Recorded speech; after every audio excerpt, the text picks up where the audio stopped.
নমস্কার বন্ধুরা, তোমরা সবাই কেমন আছো? আশা করছি খুব ভালো আছো, আর আমিও খুব ভালো আছি। তো মম ডায়েরির আরেকটি নিউ ব্লগে তোমাদের সকলকে স্বাগত জানাচ্ছি। তো দেখতেই পাচ্ছ বন্ধুরা যে আমি কিন্তু এখানে ব্রেড অমলেট বানাচ্ছিলাম। তো দেখো এখানে কিন্তু এই ব্রেডটাতে বেশিরভাগ ডিমটাই কিন্তু পড়ে গেছে। তো যাই হোক, এটা খেতে অবশ্যই ভালো লাগবে, কিন্তু ওই নেক্সট ব্রেডটা যেটা করেছি সেটাতে কিন্তু একটু ডিমটা কম হয়ে গেছে। তো সেটা কোনো ব্যাপার না, আমি এটা ডাবল ডিম দিয়ে করেছি। তো যাই হোক, তারপর কিন্তু আমার হাজব্যান্ড পাশ থেকে বলছিল আজকে আমার খাওয়া হবে না, আমি কিন্তু বেরিয়ে যাচ্ছি, কারণ আমার ভীষণ তাড়া আছে। তো সেটা কি করে হয় বলো তোমরা? সেটা কি ওকে না খাইয়ে বেরোতে দিতে পারি? আমি কিন্তু কখনোই এটা করি না। ব্রেকফাস্টে ওকে যে করেই হোক খাইয়ে পাঠাই। সারাদিনে খাওয়া কী করে হবে না হবে, অনেক সময় ওর এমনটাও হয় যে লাঞ্চ করার টাইম পায় না।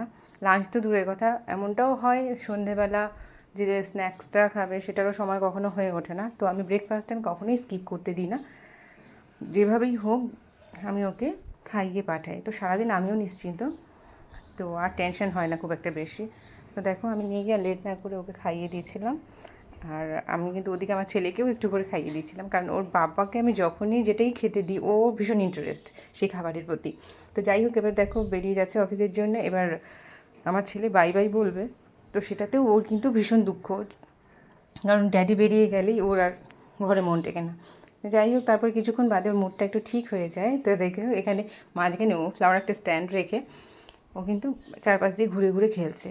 তো এটা কিন্তু আমি কিছুদিন থেকে নোটিস করছি, ও বেশ এই খেলাটা খেলছে। হ্যাঁ, তো বেশ ভালোই লাগে। সবসময় ফ্লাওয়ার স্ট্যান্ড নিয়ে খেলে তা নয়, তো মাঝে মাঝে ও টুল বা চেয়ার কিছু একটা মাঝখানে রেখে চারপাশ দিয়ে ঘুরে ঘুরে খেলে। তো বেশ ভালোই লাগে দেখতে ওর। আর এটাও নোটিস করছি যে এই সময় ও কিছু কিছু মানে ওর অ্যাক্টিভিটিসগুলো চেঞ্জ হতে থাকে। তো যাই হোক, আর লেট না করে ওকে কিন্তু আমি টুথব্রাশটা ধরিয়ে দিলাম। তো দেখো ও ব্রাশ করছে নিজে নিজেই, দেখতেই পাচ্ছ। আমি কিন্তু আরও অনেক ছোটো থেকেই ওকে ব্রাশ ধরিয়ে দিতাম। তো করতে করতে এখন মোটামুটি ওর হ্যাবিট হয়ে গেছে, নিজে নিজে বেশ ভালোই ব্রাশ করে।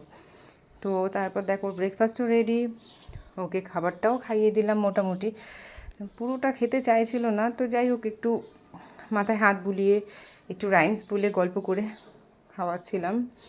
তো শেষমেশ পুরোটা ও ফিনিশ করতে পারেনি খাবার, তো সেটা কোনো ব্যাপার না। দেখো আমার স্নানও কিন্তু এদিকে কমপ্লিট, আমি ছেলেকেও স্নান টান করিয়ে বসিয়ে দিয়েছি। তো এবার ওকে তো খাওয়াতে হবে, তখন অলরেডি কিন্তু 1:30 মতো বাজে। এবার দেখো ওকে খাওয়াচ্ছিলাম। আমি ফার্স্ট টাইম ওকে ওর জন্যে আলাদা করে সবজি রান্না করে ভাত দিয়ে খাওয়াচ্ছি। এতদিন অবধি কিন্তু আমি ওকে প্রেশারেই খিচুড়ি করে খাওয়াতাম। তারপর বিকেলে একটু ভাবলাম বেরোবো, বিকেল কি ওটা সন্ধে বার হয়ে গেছিলো, একটু চা খেয়ে বেরিয়ে গেলাম একটু মার্কেটের দিকে। তারপর দেখো এই যে আমরা রাস্তায় বেরিয়ে গেছি, আর আমার ছেলের মুখে হাসি দেখতেই পাচ্ছ তোমরা, ও ভীষণ খুশি।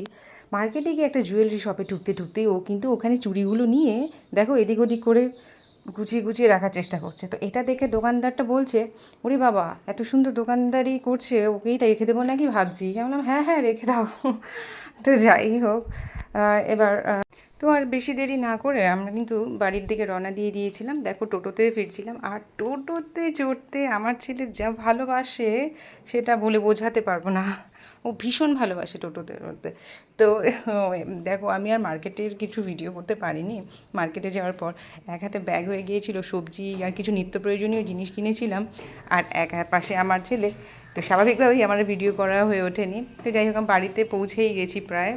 এবার দেখো আমি বাড়িতে ঢুকতে ঢুকতে দেখি আমার হাজব্যান্ডও কিন্তু গেটের সামনে চলে এসেছে। তো যাই হোক, এবার আমরা তিনজনে ঘরের দিকে রওনা দিচ্ছি। এবার কিন্তু আমার ছেলের খেলা শুরু। ছেলের খেলা শুরু বলতে পারে, আমরা যেখানেই যাই না কেন আর সারা দিনও যদি ঘুরে আসি, ও যখনই আমরা ঘরে ঢুকবো ব্যাস আর হয়ে গেল।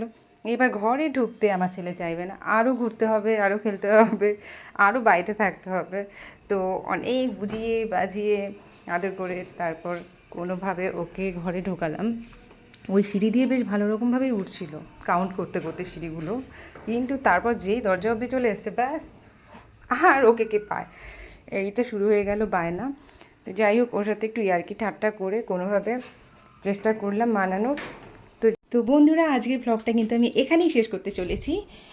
তাহলে তোমরা কিন্তু আমার চ্যানেলটিকে অবশ্যই অবশ্যই অবশ্যই সাবস্ক্রাইব করে দেবে। আর কোনো ভুল ত্রুটি থাকলে তোমরা অবশ্যই জানাবে। আর ভিডিওর কোন পার্টটা তোমাদের আজকে সবচেয়ে বেশি ভালো লাগলো সেটাও কিন্তু আমাকে কমেন্টে জানাতে ভুলবে না। তো চলো আজকের মতো bye bye, see you in the next video, by.